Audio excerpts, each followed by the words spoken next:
नमस्कार। स्वागत है आप सभी का आज के इस सेशन में। इस सेशन में मैं डिस्कशन कराने वाला हूँ the 24 of February the Hindu newspaper का एक एडिटोरियल। आज का है topic the RBI's long term currency swap was likely forced by financial volatility। इसी के बारे में पूरा डिस्कशन है, आप ढंग से समझेंगे। एक एक चीज को मैं अलग अलग करके बताने वाला हूँ। वोलेटिलिटी मतलब होता है जैसे कोई चीज, कहते हैं ना कि quality of being sudden to sudden, मतलब जो चेंजेस होते हैं उसको बोलते हैं, जो चेंजेस वाली चीज को वोलेटिलिटी बोलते हैं। इसको याद रखेंगे। वोलेटिलिटी मतलब बोलते हैं उतार चढ़ाव या चेंजेस को बोलते हैं, जो बदलाव होते हैं उसे बोलेंगे। ये वर्ड नाउन है, इसको समझेंगे। The RBI's long term currency swap was likely, ये जो करेंसी स्वैप है वो लाइकली फोर्स्ड किया गया। सिंपल पास्ट का पैसिव है, वॉज वर्ग के साथ जैसे ही वी थ्री अटैच करते हैं वो सिंपल पास्ट टेंस का पैसिव होता है। वॉज फाइनेंशियल वोलेटिलिटी, ये चीजें फोर्स की गई किसके द्वारा? फाइनेंशियल मतलब वित्तीय होता है, फाइनेंशियल एडजेक्टिव है। और ये जो वर्ड है यहाँ पे वोलेटिलिटी, ये नाउन की तरह वर्क कर रहा है। अब देखिए इसमें एक टर्म मिला करेंसी स्वैप, इसके बारे में मैं थोड़ा सा समझा देता हूँ। ये सब इकोनॉमिकल टर्म्स में ये सारी चीजें आती हैं। देखिए करेंसी स्वैप के बारे में समझ लीजिएगा। करेंसी स्वैप होता क्या है,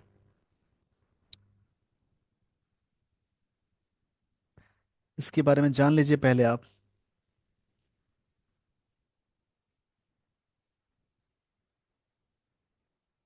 देखिए करेंसी स्वैप का मतलब होता है, मतलब ये जो, जैसे करेंसी की जो एक्सचेंज की जाती है, मतलब करेंसी एक्सचेंज की जाती है, मुद्राओं की अदला बदली इसको कहते हैं। जैसे करेंसी स्वैप दो पक्षों के बीच एक समझौता होता है, इस समझौते के तहत ये पक्ष अलग अलग मुद्राओं में, मतलब अलग अलग जो करेंसी होती है उसको एक्सचेंज करते हैं, मतलब अदला बदली करते हैं, चेंज करते हैं, इनका उनको देते हैं, उनका इनको देते हैं। उसी को कहते हैं करेंसी स्वैप। सिंपल शब्दों में कह सकते हैं ये है। आरबीआई का जो लॉन्ग टर्म है, आरबीआई में अपोस्ट्रोफियस लगा है जिसका मतलब का होता है, उसको ढंग से समझेंगे।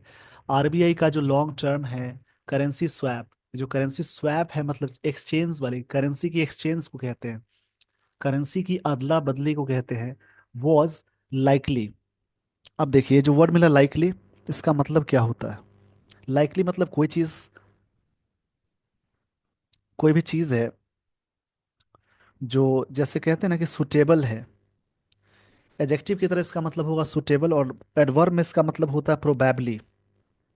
प्रोबेबली मतलब संभावित रूप से कह सकते हैं, यहाँ पे एडवर्ब की तरह वर्क कर रहा है क्योंकि ये वर्ब ऑलरेडी लगा हुआ है।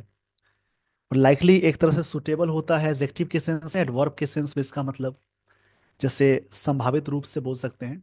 तो आरबीआई का जो लॉन्ग टर्म करेंसी स्वैप है वॉज लाइकली फोर्स्ड किया गया बाय फाइनेंशियल, मतलब वित्तीय, जो ये जो वित्तीय वॉलेटिलिटी हुई है, मतलब चेंजेस हुए हैं, जो उतार चढ़ाव हुए हैं फाइनेंशियल चीजों का, इसी की वजह से ये फोर्स किया गया, मजबूर हो गया करने के लिए।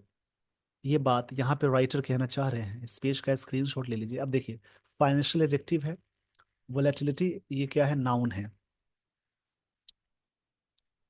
वोलेटिलिटी ये नाउन है, इसको समझेंगे। जिस वर्ड के लास्ट में T Y C E ness A R Y O R E R double E R, यहाँ पे डबल ई आर है, ई आर सी ई ट्यूड इज्म, ये सारी चीजें लगी हों वो सारे वर्ड्स कहलाएंगे नाउन। जिन वर्ड्स के लास्ट में सारी चीजें हों, लास्ट में जुड़ने वाली चीज को सफिक्स कहते हैं। उस प्रकार से किसी भी वर्ड के लास्ट में एल, आई वी ई, लेस, फुल, ओ यू एस, एबल, ये सारी चीजें लगी हों, तो सारे वर्ड्स कहलाएंगे एडजेक्टिव। जैसे देखिए फाइनेंशियल में एल लगा है, वो एडजेक्टिव है। और ये इसमें लास्ट में टी वाई लगा है, ये नाउन हो जाएगा। इसमें कंफ्यूजन भी है जो स्टोरी में बताऊंगा, जहां पे वैसी चीजें मिलेंगी। तो इस पेज का स्क्रीनशॉट ले लीजिए। आइए दोस्तों, आपको मैं लिए चलता हूँ स्टोरी पे। यहाँ से एक एक चीज को ध्यान देकर समझनी है, और सारी चीजों को समझकर अपना कॉन्सेप्ट क्लियर करना है। इंग्लिश में कॉन्सेप्ट क्लियर करने के लिए रीडिंग बहुत ज़रूरी चीज़ होती है। रीडिंग के बहुत सारे फायदे हैं। देखिए, यहाँ से मैं स्टोरी को एक एक पार्ट, अलग स्टोरी में एक एक पार्ट को अलग करके बताने वाला हूँ। इसके लिए आप सेशन के एंड तक जरूर बने रहें। The reserve bank of India.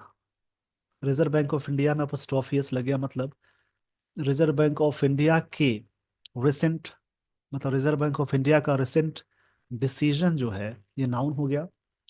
To inject an additional $10 billion into the financial system through a dollar rupee swap auction is a timely measure aimed। Aim के साथ फिक्स्ड preposition at आता है। M eight आ गया तो eight के बाद gerund आ गया, मतलब जब भी सेंटेंस में preposition अटैच हो उसके साथ हमेशा वर्ब प्लस आईएनजी जोड़ेंगे। देखिए, फिक्स्ड preposition अभी से याद करेंगे, उससे इंग्लिश आपकी अच्छी हो जाएगी। जिसका लक्ष्य क्या था? Aimed at addressing long term liquidity concerns। among, among हमेशा more than यूज करते हैं, between हमेशा दो के लिए, और among के साथ एक और होता है amongst। ये हमेशा वॉवेल साउंड से पहले और कॉन्सोनेंट साउंड से पहले दोनों में amongst लगाते हैं। मोर देन टू, टू के सेंस में आएगा, और बिटवीन हमेशा दो के लिए आता है। among डोमेस्टिक लीडर्स, उनके बीच में। among मतलब में के बीच में होता है। अब पूरी पार्ट को अलग अलग करके समझेंगे। देखिए, reserve bank of India's RBI recent, recent adjective है, डिसीजन ये नाउन है, उनका डिसीजन क्या है? टू इंजेक्ट करना। अब देखिए, यहाँ पे इंजेक्ट का मतलब होता है इंट्रोड्यूस करना हो बोलते हैं, या कोई चीज में इंसर्ट करना या पुश करना। उनका जो डिसीजन है टू इंजेक्ट, मतलब कि इंजेक्ट मतलब होता है कोई चीज को इंट्रोड्यूस करना, या फिर इंसर्ट करना मतलब कोई चीज को, जैसे इसको कहेंगे कोई चीज को पुश करना भी बोलते हैं। क्या करना? N additional $10 billion। देखिए, अमाउंट लग गया तो यहाँ बिलियंस नहीं लिख सकते, जैसे 2000s नहीं लिखते हैं, लेकिन वही लिखा होता थाउजेंड्स ऑफ, हंड्रेड्स ऑफ तो लिख सकते हैं। बट जैसे अमाउंट आ गया तो थाउजेंड का थाउजेंड्स नहीं लगाते हैं, बिलियन का बिलियंस नहीं लगाते, मिलियन का मिलियंस नहीं लगाते। किस चीज में है? इनटू फाइनेंशियल सिस्टम में, थ्रू उसके जरिए। और dollar rupee swap, dollar rupee का जो स्वैप है, स्वैप मतलब अदला बदली, एक्सचेंज। ये जो ऑक्शन है इज अ टाइमली मेजर है, एक तरह से क्या है? टाइमली मेजर है, टाइमली एक्शन है, लिया गया है किस बात के लिए? जिसका लक्ष्य है, मतलब एम एट, एड्रेस करना लॉन्ग टर्म लिक्विडिटी कंसर्न, जो लंबे समय से जो लिक्विडिटी, पैसे की फ्लो मार्केट में बनी हुई है, कंसर्न्स है। किसके बीच में? डोमेस्टिक लीडर्स के बीच में, उनके बीच में। इसलिए ऐसी चीजें की जा रही हैं। दीज कंसर्न्स, ये जो चिंताएं हैं, दीज के साथ हमेशा प्लूरल और दोज के साथ हमेशा प्लूरल, दिस और दैट के साथ सिमिलर नाउन आती है, आते हैं। दीज कंसर्न्स, जो कंसर्न्स है, stem from a flight of foreign capital. ये चीजें कहाँ से स्टीम्ड हुई हैं? फ्लाइट ऑफ फॉरेन कैपिटल से हुई हैं। जो जो भी फॉरेन कैपिटल है उसके बारे में थोड़ा सा इकोनॉमिकल आर्टिकल है। स्टेम मतलब होता है कोई चीज को, मतलब कि मेन मेन बॉडी के रूप में यूज करने को बोलते हैं।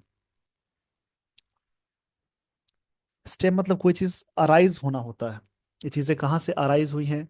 देखिए, स्टेम मतलब अराइज होना, from a flight of foreign capital से हुई है, फ्रॉम इंडियन स्टॉक मार्केट्स में। एज इन्वेस्टर सीक, जैसा कि इन्वेस्टर डिमांड करते हैं, सीक मतलब खोजना होता है, better returns in the United states में। अमिड, देखिए अमिड मतलब में के बीच में, अमिड मतलब होता है में के बीच में, उस सिचुएशन के बीच में। Amid president Donald Trump's propose corporate tax cut जो हुआ है, उसी बीच में चीजें हुई हैं। एंड अनगोइंग टैरिफ्स वॉर्स, जो टैरिफ लगाने वाली जो वॉर चल रही हैं, टैरिफ मतलब कर लगाने का सेंस है, उसी के बारे में सारी बातें हैं।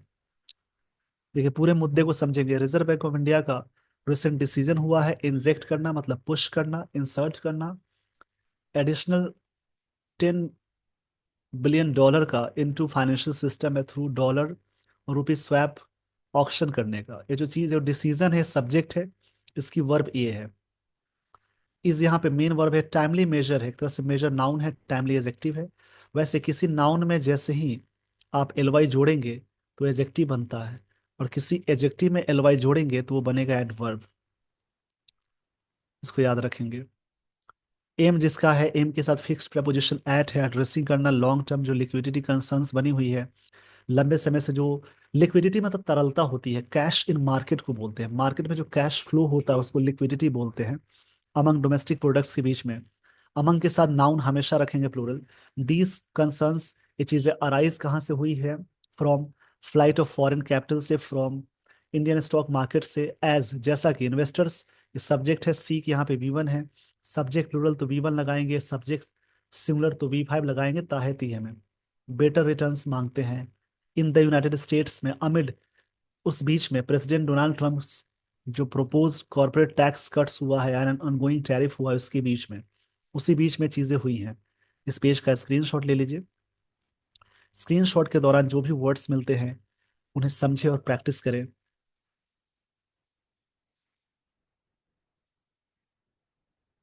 विच हैव, अब देखिए इससे पहले प्लूरल लगा हुआ है इसलिए विच हैव लग गया, विच रिलेटिव प्रोनाउन है, उससे पहले प्लूरल की बात हो रही है तो आगे वर्ब प्लूरल है।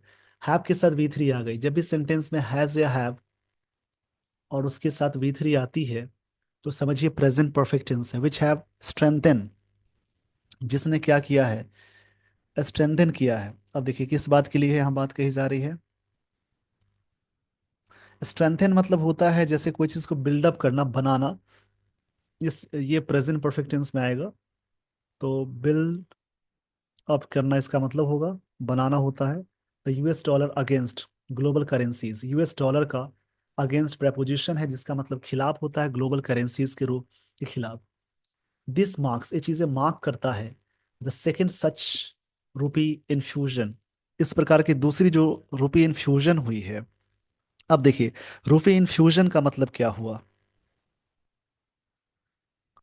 इन्फ्यूजन मतलब होता है the additional of something valuable, निवेश को कहते हैं। इन्फ्यूजन का मतलब ये होता है, इसको याद रखेंगे, जैसे कोई चीज का काफी इन्फ्यूजन करने का सेंस ये हो जाएगा,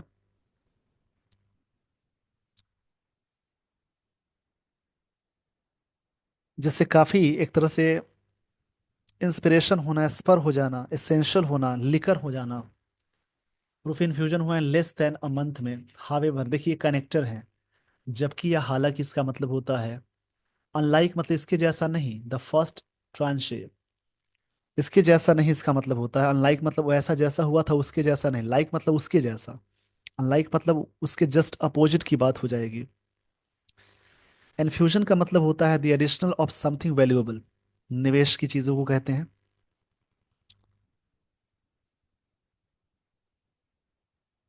जो फर्स्ट ट्रांच होता है, ट्रांच मतलब एक पोर्शन को कहते हैं, इसका मतलब किसी चीज का एक पोर्शन होता है।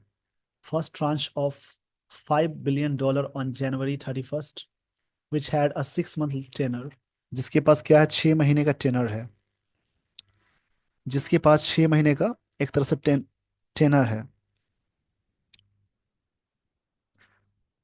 टेनर मतलब होता है नकल करना, तत्व के सेंस में आता है, इंटेंशन होता है।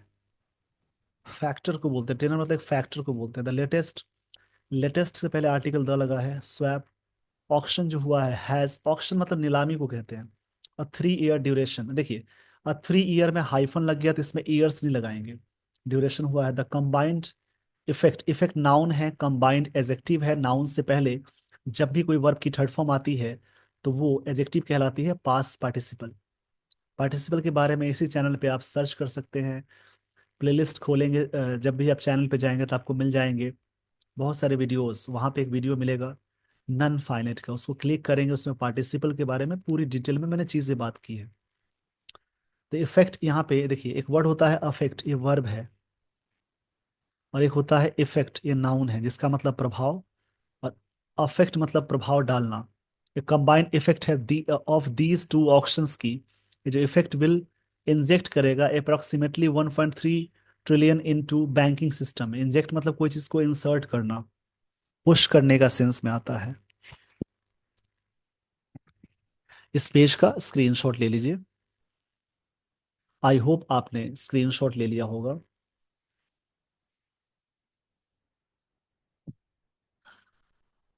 As leaders deposit their dollars reserves with the RBI. जैसा कि जो लीडर्स होते हैं वो डिपॉजिट करते हैं। डिपॉजिट का मतलब होता है जमा करना कोई चीज को। जो लीडर्स होते हैं वो क्या करते हैं, डिपॉजिट्स करते हैं। डिपॉजिट मतलब होता है जैसे पार्ट पेमेंट को कहते हैं, जैसे कोई चीज जमा करना करते हैं। ये सिंपल प्रेजेंट टेंस है, लीडर्स है प्लूरल, तो यहाँ वी1 आ गई। With the RBI in exchange for rupees at pre dominated by pack premium के रूप में। करेंसी स्वैप्स आर, ये जो स्वैप्स जो अदला बदली की जाती है, आर अमंग द टूल्स है central banks deploy during periods of high volatility, जिसमें ज़्यादा जो उतार चढ़ाव होता है उस समय करेंसी स्वैप की चीज़ें अपनाई जाती है। अब इसमें क्वेश्चन ये आ सकता है कि आरबीआई कब करेंसी स्वैप अपनाती है, या किस कब करेंसी स्वैप अपनाई की जाती है। इसको ध्यान में रखेंगे। करेंसी स्वैप का मतलब होता है अदला बदली, पैसे का लेन देन का इधर से उधर चेंज जो करते हैं उसको बोलेंगे। मतलब जैसे दूसरे देश की तुलना में इस देश की करेंसी को जो बदला अदला बदली करते हैं उसको बोलेंगे। अब यहाँ पे क्वेश्चन है ये बनता है, currency swaps are among the tools central banks deploy. Deploy मतलब तैनात करना होता है। सेंट्रल बैंक्स का मतलब होता है केंद्रीय बैंक, यानी आरबीआई भारत का सेंट्रल बैंक कहलाएगा। एक सेंट्रल बैंक ऑफ इंडिया अलग है। यहाँ पे सेंट्रल बैंक मतलब होता है रिजर्व बैंक ऑफ इंडिया, उसकी बात यहाँ पे हो रही है।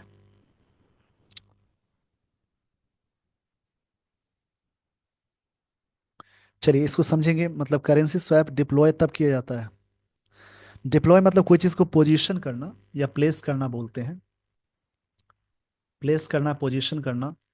तो ये चीज़ें कब होती है, जब volatility in the global financial system में जब हो जाता है तब ये सारी चीज़ें होती है। फिर से समझेंगे। Currency swaps are among the tools, बहुत सारे टूल्स में से करेंसी स्वैप भी एक टूल है, जिसमें क्या है कि बैंक मतलब एक प्रकार के टूल्स हैं जो बैंक रिप्लेस करते हैं ड्यूरिंग पीरियड्स ऑफ हाई। जो यहाँ पे हाई वाली चीज़ें हो जाती हैं, हाई वोलेटिलिटी हो जाती है, मतलब कि अस्थिरता हो जाती है, उतार चढ़ाव को कहते हैं, उस समय होता है ग्लोबल फाइनेंशियल सिस्टम में। दीज मेजर्स, मेजर्स मतलब एक्शन को कहते हैं, और दीज के साथ प्लूरल है, हैव द प्राइमरी एम। इनका प्राइमरी एम है, देखिए एम के साथ एट भी लगता है और ऑफ भी लगाते हैं। अब यहाँ पे सेंटेंस ऑफ के साथ जेरंड आ गया। जो प्राइमरी एम है of stabilising the local currency, ताकि वहां पे लोकल करेंसी को स्टेबलाइज करें। मिटिगेटिंग लिक्विडिटी, मिटिगेट मतलब होता है रिड्यूस करना, यानी प्रॉब्लम्स को कम करना। मिटिगेटिंग करते हुए किस बात को, लिक्विडिटी को, मतलब जो कंस्ट्रेंट्स हो जाते हैं। लिक्विडिटी मतलब तरलता कहते हैं, जिसको कैश इन मार्केट बोलते हैं। जैसे मार्केट में कैश फ्लो ज़्यादा होता है उसी को बोलते हैं। और कंस्ट्रेंट्स मतलब लिमिटेशंस या रेस्ट्रिक्शंस को बोलेंगे in the domestic financial system में। देखिए पूरी बात को समझेंगे। These measures have the primary aim, इनका जो प्राइमरी एम होता है स्टेबलाइजिंग, इनका जो लक्ष्य ये होता है स्टेबलाइजिंग, किस बात को स्टेबलाइजिंग करने के लिए।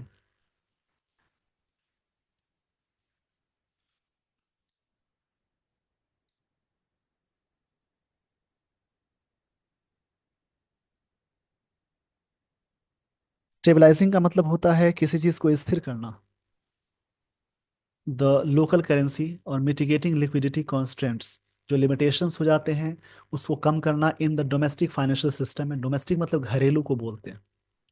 एंड कर्बिंग, कर मतलब कंट्रोल करना होता है, रोक लगाना। इन्फ्लेशनरी प्रेशर्स, और इन्फ्लेशनरी जो प्रेशर होता है, जो इन्फ्लेशनरी का मतलब है जैसे महंगाई का जो प्रेशर होता है, इन्फ्लेशन मतलब महंगाई को कहते हैं, इसलिए सारी चीजें की जाती हैं। इस पेज का स्क्रीनशॉट ले लीजिए। एक टर्म मिला बैंकिंग टर्म सीखने के लिए, इसलिए डेली बेसिस पे आपको रीड करनी चाहिए, जिससे इंग्लिश का लेवल तो बढ़ेगा ही, साथ ही साथ नॉलेज जरूर बढ़ता है। अब आरबीआई के बारे में आप सर्च करेंगे, आरबीआई के बहुत सारे मॉनेटरी टूल्स हैं उन्हें पढ़ेंगे। उसमें करेंसी स्वैप के बारे में और भी डिटेल्स में आप पढ़ेंगे, कोई भी चीज के बारे में। इकोनॉमिस्ट्स जो इकोनॉमिस्ट होते हैं एस्टिमेट करते हैं। एस्टिमेट मतलब होता है किसी चीज को कैलकुलेशन करना, आकलन करना। That an additional 5 billion infusion, $5 billion infusion होता है। मे बी नेसेसरी, ये चीज़ें बहुत ही नेसेसरी है। मे बी के साथ जब भी वर्ब की थर्ड फॉर्म आए मॉडल के साथ तो हमेशा V3 यूज करेंगे। यहाँ पे दूसरी चीज़ है, देखिए मे बी यहाँ पे क्या बातें हो रही हैं।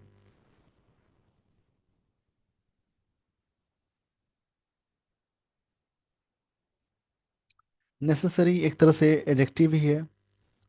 तो ये चीज़ें क्या है, मतलब काफ़ी ऑब्लिगेटरी होती हैं टू न्यूट्रलाइज करना द 1.7 ट्रिलियन लिक्विडिटी डेफिसिट, जो घाटा होते हैं in India's banking system as of 20 February 2025 तक डेटा दिया हुआ है। This is the second time that, देखिए इकोनॉमिक्स एस्टिमेट करते हैं कि ये दैट एडिशनल, कभी कभी मीनिंग पास्ट में भी निकालते हैं। सिंपल प्रेजेंट टेंस में जोरदार सेंटेंस को बताना हो तो पास्ट की बातों के लिए भी यूज करते हैं। तो एस्टिमेट किए एडिशनल $5 बिलियन इन्फ्यूजन में भी नेसेसरी है न्यूट्रलाइज करने के लिए द 1.7 ट्रिलियन लिक्विडिटी, जो डेफिसिट हुआ है, जो घाटा हुआ है इन इंडियाज बैंकिंग सिस्टम में एज ऑफ 20th, यानी 20 फरवरी 2025, 20 फरवरी 2025 तक की डेटा है। This is the second time that RBI has conducted a long duration currency swap. ये दूसरी बार ऐसा हुआ कि आरबीआई ने अपनाया है या किया है long duration currency swap. The first was in 2019, पहला कब था, 2019 में था। In response to global financial, जो जो फर्स्ट में ऐसी बातें हुई थी। देखिए कब ऐसी चीजें हुई थी, ग्लोबल फाइनेंशियल,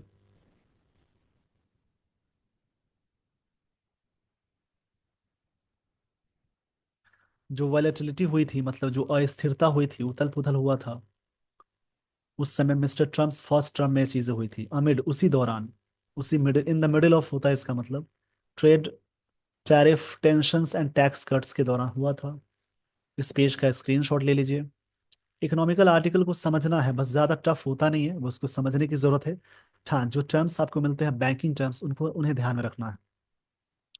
हावेवर, हालांकि, अनलाइक मतलब उसके जैसा नहीं, 2019 की बात है। अनलाइक मतलब कि उसके जैसा नहीं, इन 2019 की बात है। When India's foreign exchange reserves were rising, जो बढ़ रहे थे। इंश्योरिंग डॉलर अवेलेबिलिटी, जो उपलब्धता थी वो कम थी। इंश्योर मतलब इसको इसको यहाँ बात कही जा रही है कि ये चीज़ें बढ़ रही थी, और इंश्योरिंग डॉलर अवेलेबिलिटी, ये जो डॉलर की उपलब्धता थी, वाइल इसको इंश्योर करते हुए, वाइल जबकि रुपी लिक्विडिटी रिमेंड कॉन्स्टेंट, ये चीज़ें कॉन्स्ट्रेंड हो गई थी। कॉन्स्टेंट का मतलब होता है कोई चीज़ रुक जाना, इसका मतलब होता है अननेचुरल होना, सेल्फ कॉन्शियस होने के सेंस में आता है, जिसको हिंदी में कहते हैं हेल्पलेस हो जाना, लाचार हो जाना। टुडे सिचुएशन, आज की जो सिचुएशन है, इज मोर चैलेंजिंग, काफी चैलेंजिंग है। बिटवीन दो के लिए यूज करते हैं, बिटवीन के साथ एंड पेयर कंजंक्शन आता है।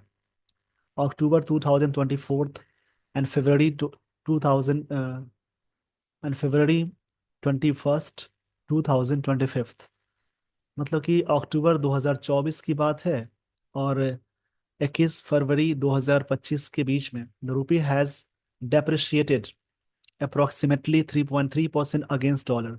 पैसा क्या हो चुका है, ये प्रेजेंट परफेक्ट टेंस से, हैज के साथ V3 आ गए। रूपी क्या हुआ है, डेप्रिशिएटेड हुआ है। डेप्रिशिएटेड मतलब होता है decrease in value over time, पैसे की वैल्यू गिर जाना डेप्रिशिएट कहलाता है, जिसको हिंदी में कहते हैं जैसे कि मूल्य का कम होना, कीमत का गिर जाना। आगे देखिएगा, ये चीज़ें क्या हो गई हैं, डेप्रिशिएट हुई हैं अप्रोक्सीमेटली, मतलब करीब करीब के सेंस में आ रहा है।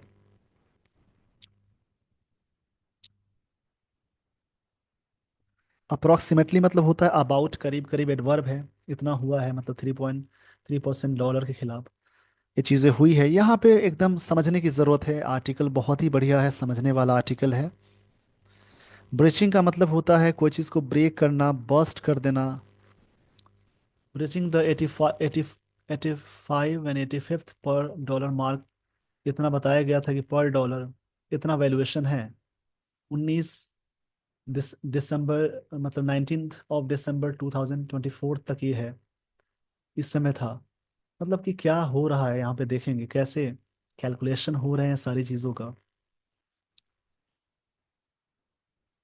फॉरेन पोर्टफोलियो इन्वेस्टर्स, जो फॉरेन पोर्टफोलियो इन्वेस्टर्स है, वैसे तो पोर्टफोलियो मतलब मंत्री पद को कहते हैं, पर यहाँ पे पोर्टफोलियो, इसका सेंस कुछ और आएगा। पोर्टफोलियो मतलब होता है जैसे, एक तरह से कह सकते हैं,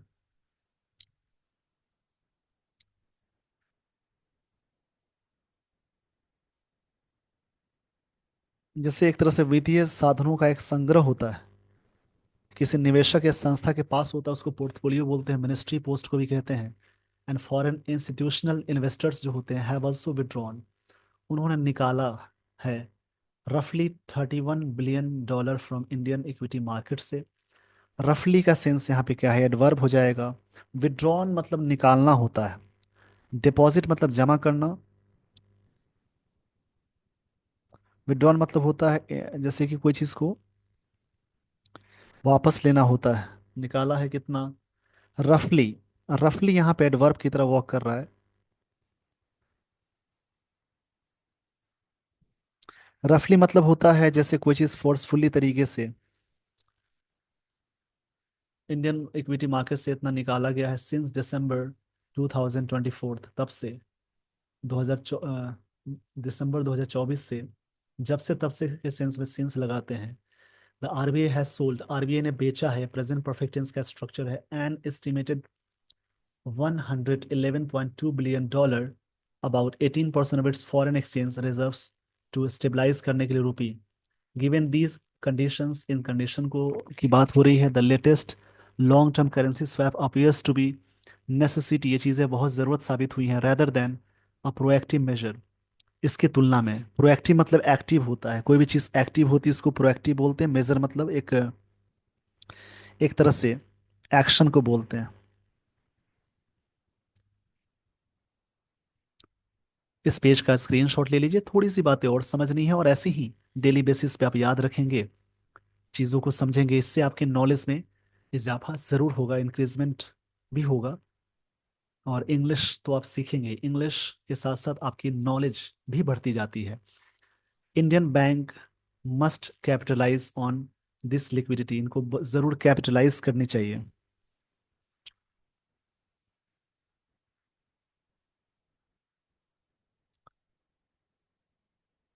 कैपिटलाइज मतलब होता है टेक एडवांटेज, प्रॉफिट लेना। Infusion by continuing to extend credit, ensuring that the cycle of capital investment, मतलब भारतीय बैंक्स को जरूर, मस्ट का मतलब जरूर है, कैपिटलाइज मतलब होता है बेनिफिट उठाना, ऑन दिस लिक्विडिटी इन्फ्यूजन जो हुआ है, बाय कंटिन्यूइंग एक्सटेंड क्रेडिट करते हुए, ensuring that the cycle of capital investment, employment generation, wage growth, जैसे कि वेज मतलब मेहनत को बोलते हैं, मजदूरी को कहते हैं, ग्रोथ होगा, and consumer demand remains enact होगा, ये चीज़ें बनी रहेगी इनएक्ट। इनएक्ट का मतलब होगा जैसे कोई भी चीज़ इनएक्ट होने का, इंटैक्ट है, क्षमा चाहूंगा इसके लिए। इंटैक्ट का मतलब होता है